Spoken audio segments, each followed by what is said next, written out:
men are allowed to marry for 4 women? And the second one is, how can you prove that Jesus was not crucified? Brother, there's two questions. Brother, are you a Christian? I am.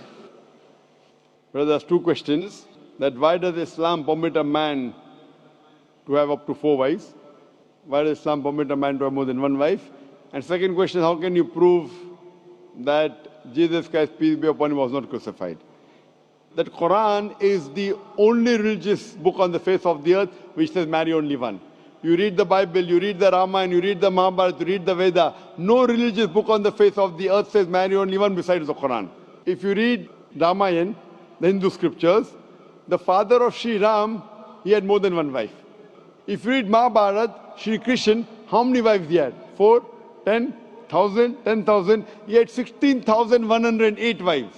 So if Sri Krishna can have 16,108 wives, so why can't Muslims have maximum up to 4? If you read the Old Testament, it says that Solomon, peace be upon him, had 700 wives. Abraham, peace be upon him, had 3 wives. So Old Testament tells you can marry as many wives as you want. Same as the New Testament says that you should follow Old Testament. So in Hinduism, in Christianity, in Judaism, you can marry as many as you want. It is later on that the church put a restriction that Christians should marry only one. It is later on Rabbi Benjamin Yehuda passed a synod and say that Jews should marry only one.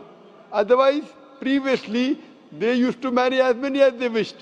It is the Indian penal code in India in 1954 that put a restriction and said under the Hindu Special Marriage Act, the Hindus should marry only one. But the scriptures put no restrictions. Let's analyze what does the Quran say. Quran says in Surah Nisa chapter 4 verse number 3, marry women of your choice in 2s, 3s or 4s, but if you can't do justice, marry only one. This statement, if you can't do justice, marry only one, is only given in the Quran and no other religious scriptures. Let us analyze why does Quran give permission for the Muslim men to marry more than one woman, maximum 4. The reason is that by nature, male and female are born in equal proportion. But if you ask any pediatrician, he will tell you, the doctor of the children, that the female child is stronger than the male child in fighting germs and diseases. So you have more deaths among the male children as compared to female children. So in pediatric age itself, the females are more than the males. As life goes on, there is death due to wars, due to alcoholism, due to drug addiction, due to accident.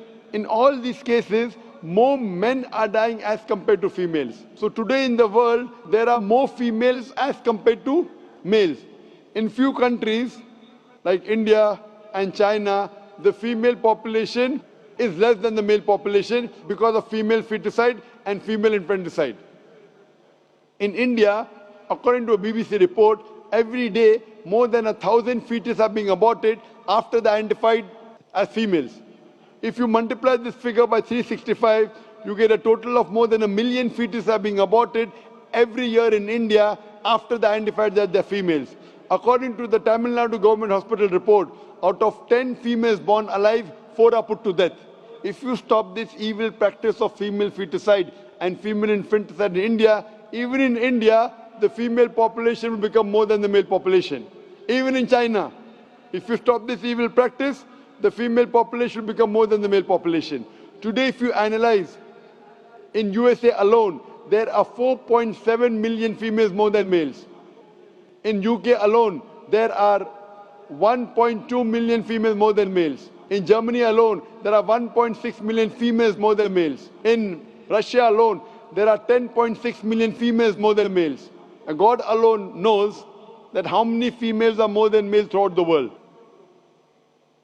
If I agree with you that one man should only marry one woman, and suppose your sister happens to live in America, or suppose my sister happens to live in USA, and the market is saturated, every man has found a wife for himself, yet there will be 4.7 million females who will not find life partner. And if your sister happens to be one of them, or if my sister happens to be one of the 4.7 million females who have not found a life partner for themselves, the only option for them is that she either marries a man who already has a wife or becomes public property. Public property, such a harsh word.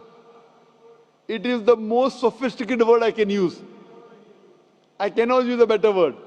You know, in America, today the statistics tell us, on average, a man has 8 different sexual partners before he settles down with one. Having mistresses in USA is very common.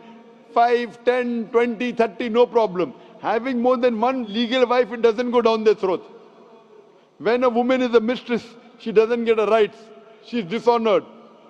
She is not treated well. In Islam, when a woman becomes the second wife, she gets her honor, she gets her right, she's treated well. Any modest woman, if you ask her, that would you prefer being a second wife of a man who's already married or become public property, they would opt for the first. So Islam has given permission for some men to have more than one wife to protect the modesty of the woman. Coming to your second question. Is it allowed for ladies to marry 4 men? Brother, you're asking counter question, the time is limited. You asked 2 questions, now you're asking a 3rd question. Are you convinced with the first answer? I'm convinced with the first one. MashaAllah, so you're convinced, okay. The brother asked that, is a woman allowed to have more than one husband? If you do that, this problem will be exaggerated more. I mean in Muslims. In Muslims. As it is, women are more than men. If women marry more than one husband, the problem will be exaggerated. Point number 1. Point number 2, if a man has more than one wife and if the child is born, you can easily identify who is the father, who is the mother. If a woman has more than one husband and if the child is born, The DNA is still allowed. brother, let me finish the answer, na? You asked the question, was I interfering? Was I interrupting? Yes or no? No. No. So why are you interrupting?